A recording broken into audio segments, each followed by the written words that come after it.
Alright, what is good, ladies and gentlemen? It is the Master Reviewer back again with another review, and today we are doing a review for Rebel Moon Part 1. I watched this movie, and to be honest, this was one of my least anticipated movies to rewatch, but I ended up getting it on the random the random number generator, and for my rewatch movie list, and so yeah, so this is just what we ended up watching. I'm gonna be honest, I started this like at the beginning of the day, and I just kept pausing because the movie is so long. It's 3 hours and 30 minutes, and I'll say this now, it was pretty boring, and just I'll say this, my background with it, it's a rewatch for me. And the first time I did watch it, I watched both Part 1 and Part 2 of Rebel Moon originally when it came out, and then I watched both of them again for the director's cut. And now I'm rewatching it again, and for some reason I was like, you know what, I'll watch the director's cut so I can get the full context for the movie for the review. But that is, it's a bad decision. It's one I stand by. I think it was still the right choice to watch the director's cut, but my God, is it way too long. I'll just come off right off the bat by saying that. So, yeah, yeah, I really have to stop doing these reviews at like hours where I'm really tired, because this is like the third review in a row that I'm doing at like an hour that I'm like really not awake. But actually no, the last review I did, I'm pretty sure I actually did that review around like a few hours after I woke up. So yeah, anyway, so we're doing a review for Rebel Moon Part 1. I don't remember, it has like two different names. It's called, like, I think one of the names is Child of Fire, and then another one is like Chalice of Blood. I think for the title of the review I'm just going to call it Rebel Moon Part 1. It's also like the director's cut, but I'm just calling it Part 1 for simplicity's sake. So yeah, I'm just gonna start off. So I said my background which was actually here. My background is I watched it, and originally when I saw it, I did hear that it got like a lot of hate. But to be honest, the first time I saw it, at least not the director's cut, I thought that it was actually like a fine movie. I thought it was actually pretty decent. But on rewatch, it is just, I still think like the movie has a lot of like good elements. I think the main issue is that it has all the right ingredients, but just the execution is just absolutely terrible. So yeah, so I gave it like a lot of it. So on rewatch, it wasn't as good as the first time I saw it. So anyway, so yeah, let's just start off with the plot, I guess. So the plot is basically that you have this. It's basically like Zack Snyder, if you want to do just like Star Wars but rated R, basically. So you have evil intergalactic empire. They are going from planet to planet, causing havoc and stuff. They're not good guys, very, very bad people. And so eventually they get to a planet where it's like they're going after this resistance that's trying to fight them. So they it's taking them longer than they expected. So they end up needing to get some supplies for it, not supplies, but they need like food for their soldiers and stuff. So they go to this planet where called I think it's called Vedid, something like that. I'm trying to look here to see if it says the name of the planet, but I cannot find where it says. So something with V. So yeah, anyway, so they get to so I don't remember the name, but anyway, they get to this planet with a bunch of farmers and stuff, and they're like, hey, we'll cut like you got any extra food for us? And then the main head of the farmers are like, hey, listen, we can't spare anything. But then this character Gunnar, he's like, no, actually, no, we have some stuff to spare. And so then, because the chief was lying, then the Admiral Atticus Noble, he kills him, because he's like, how dare you lie to me? And so he ends up cutting a deal with Gunnar. He's like, okay, we're going to be back here in 10 weeks. You better have like the 10,000 units of grain for us. Otherwise, we're going to like kill you all or something. And by the way, it's Velt. It's called Velt. That's the planet name. So then they have no choice but to agree to it. So then there's the farmers are like, oh, they can't kill us if they see how valuable we are as farmers and stuff. But then Cora, she knows like deep down like that's not gonna happen. They're gonna take more than just like she knows what the evil guys are capable of. I don't really remember what the faction of the bad guys are called, but anyway, so and then there were a few soldiers that stayed on while the rest of the Noble, he ended up leaving with a lot of his men and stuff, but a few of them did stay around in order to like keep watch of things. So these men, they end up getting they end up wanting to there was another character, I forgot her name, and it's not listed here, so I don't have the energy in me right now to try to find the name of the character. But there was this girl that was on the farm planet, and not planet, but the farm village, whatever. There was a girl that was in the village. She the soldiers, they wanted to rape her and stuff, so they end up trying to sexually assault her and stuff. So then Cora sees this, and then she can't just sit back and watch, so she ends up attacking them, and so it results in her ending up she kills all the soldiers with the help of Eris, who he was a boy in the very start of the film, where he saw, like, you see a scene where it's like his entire family gets murdered and stuff. So with the help of Eris, Korra ends up killing all the soldiers and stuff, and also a robot named they call him Jimmy, I'm pretty sure, but he's like, they call him Jimmy, and it's listed here that his name is like JC1435. He's like just a robot that is supposed to help, like, with carrying stuff. Or I think originally he was supposed to fight for the evil guys, but he doesn't end up fighting for the evil guys. He just ends up carrying around boxes because of something in the lore or something like that. So anyway, so yeah, now that they killed a bunch of soldiers, then Korra's like, okay, we have no choice now. We have no choice but to like fight against these guys, because we killed their men, so like they're obviously going to kill us. So she goes on a journey in order to recruit a bunch of soldiers in order to help her defend her village from, it's not her village here, she just was taken in by the village, so she needs to defend the village. So she goes on a journey to gather a bunch of outcasts and stuff, and people that want to fight the empire, whatever you call it, the realm. It's not the realm, I think it all takes place in the realm, but fighting the I'm looking through here, it doesn't say anything about the name of the Imperium, I think it's called, leader of the Imperium's forces, I guess Imperium, so I'll call it the Imperium. So yeah, they're trying to find soldiers to go against the Imperium, so they end up recruiting like a woman named Nemesis, a lost prince named, that was in slavery, called like Tarek, that's the name? Tarek, yeah, they meet like a bounty hunter initially named Kai, or as he calls himself, like an opportunist. They meet, and they find a famous general named Titus, and then they meet Darien and Devra Bloodaxe, and then they recruit, they're like resistance fighters, so they recruit some of their men to help them out. Well, all their men, I'm pretty sure, was to help them with their cause. So eventually they get all the people that they need to help them defend their village. But then before they end up going back to the farm village in order to help like start setting up the defenses, Kai ends up betraying them. He ends up selling them out to the Imperium, so Noble ends up capturing them, and then they're all about to die and stuff. But then eventually Gunnar, he instead of just killing her himself, Kai's like, oh, you know what, I'm gonna make Gunnar, I'm gonna make him kill his love or something, because like Gunnar is in love with what's her name, Korra. Yeah, just give me a second here. All right, sorry, I had to do some stuff for a second. I got interrupted, but yeah. Anyway, so I forgot where I was at, so I'll just leave up to anyway. So Korra ends up escaping because of Gunnar. He ends up managing to perform some sort of maneuver that frees Korra and kills Kai at the same time, and so Korra ends up escaping. She ends up so that starts a fight between her and the Imperium's forces and Noble and stuff, and then she somehow, all the other guys manage to get free and stuff, and so then you have a fight. It's a fight between the Imperium and the Resistance and stuff, and so they're battling and stuff. Eventually Korra ends up fighting Noble directly, and so that happens, and then Korra ends up winning and stuff, and so yeah, basically the day is saved and stuff, but it's just the beginning, because they have to go up against the entire mothership, I guess, of the Imperium's forces, and so the movie just ends with all the gathered troops and stuff. They're going back to the village in order to, they say like, oh, it's a shame we didn't have to fight, like because this would have been a beautiful place to die. So I guess at the end of the first movie, it's like implied that, okay, they're fine now, but I feel like they would still expect like the mothership to come back there. So whatever. Anyway, so in terms of the plot, it is okay.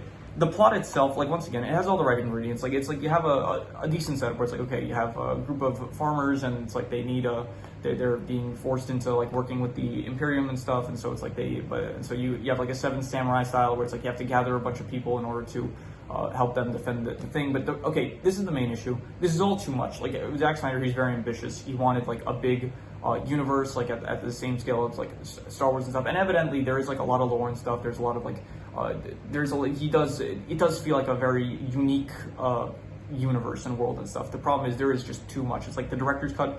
The first one, it's like 3 hours and 30 minutes. The second one, it's like 3 hours, something like that. So it totals like 6 hours and 30 minutes. Okay, take all of this. Okay, you gotta cut it down. You put it like, combine it together. Okay, cut it down to like 3 hours. I don't know, make it smaller, make it like more condensed, all of it, and like cut out a bunch of the fat and stuff. This could have maybe worked as like a series or something. It could have like actually like each episode is like, maybe you have like the introduction episode, and then each episode maybe they're going on a different mission where they recruit someone. Eventually they get to the end where it's like they fight and stuff. Like this, I feel like it could have worked better as a series, because it just does not work well as a movie, because there's just way too much stuff going on and it takes way too long. The pacing is just terrible. It just does not. It's just not good, the pacing. So in terms of the plot itself is like, I don't know, it's like decent. I'll say it's like a 5.5. It's like not a terrible plot. It's just, my God, the pacing is just so bad that it is such a slog to get through. In terms of the characters, Cora, she's a fine protagonist. Like she's the daughter of Belisarius, who is one of the generals of the Imperium. And then I think in the second movie, like he ended up getting. By the way, I forgot to say spoilers. I have to remind myself to do it. But this isn't a new release. It came out like 2 years ago, 3 years ago, something like that, maybe 4 years ago. So I don't remember to say spoilers for this kind of stuff. So she's a fine protagonist. Like I don't know, there's nothing really to her. Noble. Okay, I'll say this: the villains, the villain characters, they do feel like genuinely evil. Like this is definitely above Star Wars in terms of like how like drastic and terrible the villains are. Like they do feel like genuinely like I guess no, he doesn't really feel like a threat to per se, but the amount of like the material stuff he has, like the forces he has with him, like makes him feel like a threat. So and they definitely feel more evil than like anything from Star Wars or like even Dune per se. So yeah, they definitely do feel like evil characters, the villains and stuff. Gunnar, I don't know, there's something to him. He's just a farmer that's in love with Cora. Kai, I liked Kai. He was actually a fine character. He ended up like with the double cross and stuff, and his like motivation for being like, oh, I've been on the wrong side of history. I'm not going to be like in that side again. He ends up dying, but whatever. So he was a fine character. Tarek and stuff, Nemesis, not Titus, all of those characters. Like this movie doesn't even bother like to set up anything with them, and it's like you get like glimpses of like their backstory and stuff, but nothing like too substantial. And I think the purpose is because in the second movie they try to expand on it more. Even if I remember from the second movie, I'm gonna probably rewatch that. Like that's gonna be my next movie rewatch. But yeah, I don't think the second movie really expands on them too much, really. But anyway, so yeah, the characters are all just like. Your Devra, Darien, Bloodaxe, I don't know, there's nothing really to say about most of the characters. It's like they're I'll say the characters, like, just because I guess the villains, they are kind of like, they do feel like very villainous. I'll say like the characters are. I'll say 5.5 again, I guess, like decent. So yeah. In terms of the settings and sci-fi stuff, once again, this does very much, credit where credit is due, this does very much feel like a very unique world and stuff with like the culture of like the planets and stuff with like the farming and stuff and how they believe in like the harvest and all that, and the what else, the Slain King and the robots and the war with them, how they, and the princess and stuff, and the tooth collecting for the portrait. So like it does feel like there was a lot of detail put into the world, and it wasn't just like very much trying. It doesn't feel like a Star Wars ripoff. I know people were saying like, oh, the swords and stuff, they're ripping off the lightsabers. It's like, I guess, but even so, it's like that's the only real thing that really feels similar to Star Wars is, I guess, the swords that Nemesis uses. But other than that, like, it doesn't really feel too similar to Star Wars at all, if per se. So I'm not going to say that it doesn't really. It feels like it was trying to go for Star Wars because it does very much. It doesn't feel like Star Wars, but it does feel like James Gunn wanted to have his own version of Star Wars. It feels like that was rated R. That's another thing. The rated R, it's like sometimes it works fine, but it does very much feel like it's sometimes just rated R for rated R's sake, where it's like they just have blood where it feels like, okay, they're just doing this to have blood in it. It felt like there was like an unnecessary amount of blood sometimes. They just have like a sex scene at the start of the movie that goes on for like just an uncomfortable amount of time. That's like, I'm here to watch a movie. I'm not here to watch porn. So it just felt unnecessary. So they do curse sometimes a lot more. It's like they said that when Sindri, I think his name was, the chief of the village, he's like talking about he's discussing like what to do to make the harvest successful, and he says like 5 times, he's like, you guys need to go out and like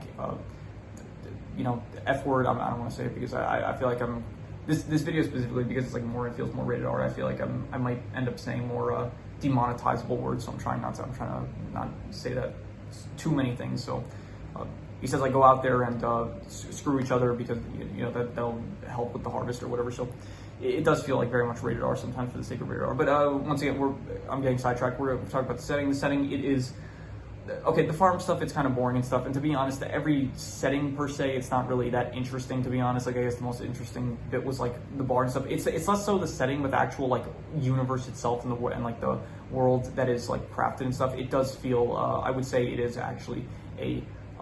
I'll say 6.5. I'll say it was good. The setting, I'll say the universe that was created for this. So yeah, in terms of the action was actually I'll go with I'll say between like a 6 to a 6.5. I'm gonna be harsh though and just give it a 6. I'd say it was above average action. I actually did think that some of the action was cool with like the gunfights and stuff. Okay, another thing, Zack Snyder, listen, I love slow motion as much as the next guy, but both me and the next guy combined do not love slow motion as much as James Gunn, because, not James Gunn, I don't know why I'm thinking James Gunn, Zack Snyder, he uses way too much slow motion. Like, it is just an unnecessary amount. Like, slow motion can be cool in the right context, very cool in the right context, but just, he uses it way too much here, just an unforgivable amount of times. Like, it's just very unnecessary in this. Yeah, in terms of the drama is, I don't know, it's just seeing like the resistance versus the Imperium, just seeing who's gonna win and stuff, and like what's gonna end up happening. And I guess like the betrayal of Kai and stuff. I'll say all of it was, I don't know, once again, this is like, I guess my third rewatch of this, so it's, I guess at this point it doesn't feel too dramatic because I know everything that's gonna happen, but I guess there's also the scene where it's like the soldiers, they're gonna, I think her name was Sam, the farmer girl, but they're like, they sexually assault her, so I guess that was dramatic, I guess. So I'll give the drama like a 6 out of 10, I guess, like above average, I'll say. Yeah, in terms of the worst thing, definitely just the pacing and the length. It is just way too long.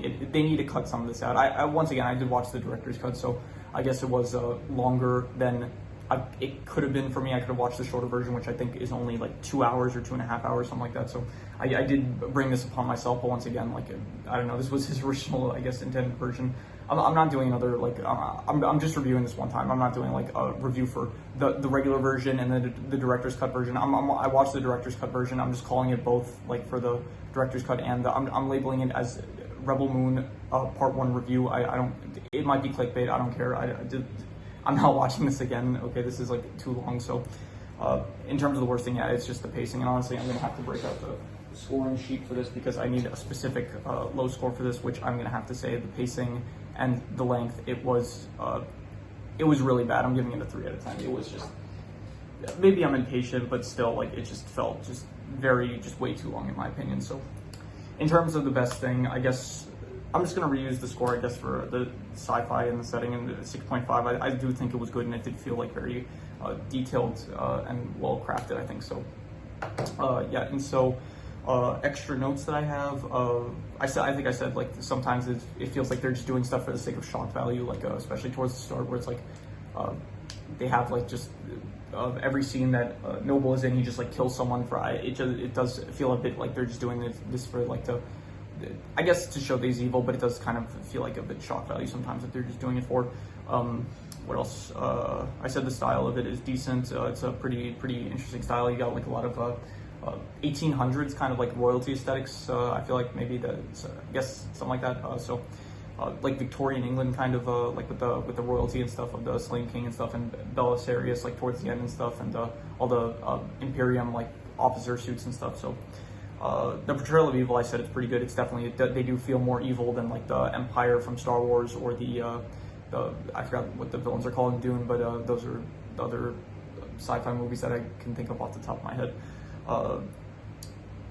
In the flashbacks that for Cora, as a child, like she was in the middle of a battlefield and like everyone around her was dead. But for some reason she was just stoic. So I don't know why they did, like, she didn't have any fear or anything for some reason, which I don't know. I wrote that down. So there does feel like a lot of false advertising. I remember watching like the trailers and stuff, and even like looking at the in Netflix, like it shows like the pictures like for the preview of it. They do show like a lot of shots and stuff that like never ended up like really caring for the movie. Like the shot for this one, it showed like a female robot like coming out of a bar. Like that was the shot for like the preview of the movie, like the screensaver of the film, I guess. And that doesn't have anything to do with the movie. That's just some random shot of like a robot that ended up coming out of a bar in the film, but it doesn't end up connecting to anything. And in the trailers, I'm pretty sure it showed like the Coliseum fight of like a guy ripping another guy in half, and that's like even much like a lot of the advertising, it feels a bit like false advertising for this film. So what else? Anything else? The actual recruiting for like the whole point of this movie is like to recruit all the people for the defenses for the farm village, but the actual recruiting only ends up happening like halfway into the film. So it does, once again, like the pacing, it feels terrible. It felt like they should have just had the very start, like cut out the first 15 minutes, the whole thing with like Aerys' backstory, I guess. Just have like, which I think that is what happened in the original film. So listen, if you're gonna watch this, probably watch the original. I watched the director's cut just because I wanted to like get really everything in order to for this review. Like I wanted the full experience, I guess, for it. So, but I recommend like probably just watch the original one that Netflix intended. So because they were absolutely right to make Zack Snyder cut it down. So, yeah. Anything else? The swords, I guess, were cool. Like the gun stuff and the swords, I said like they were. I give the action above average because I think it was there was some good action moments and stuff like once again, like the action is not terrible, I would say. Okay, so I did invent a principle for this. I think that I came up with this myself. It's called the runtime mercy principle. Okay, because this is how I'm gonna explain this after I do the calculations. So let me do the calculations for this. So King Crimson. All right, it ends up coming out to exactly a 5.5, which would be decent. But to be honest, I have to give it lower. I would have to give this like, I don't know. Let me see the score sheet. I would have to give this like between like a 4.5 to a 5. And I'm gonna have to be harsh on this. I'm gonna have to give it a 4.5. I would say it was not good just because of the runtime and the pacing. It was just terrible. And once again, this is partially my fault. I should have watched the like original one that was only like 2.5 hours. So I think it would have been much better if it was like an hour shorter. So this is really on me. So take this with a grain of salt. If you like, I think if you watch the original one, you will probably end up having a better experience. And honestly, it could end up getting up to like a 5.5, like maybe even a 6. Like I think when I originally saw the film, I did have a much better impression of it. But right now, like from what I watched, I would give it like a 4.5. So yeah, but I did want to mention a principle I came up with, which is called the runtime mercy principle, which is so.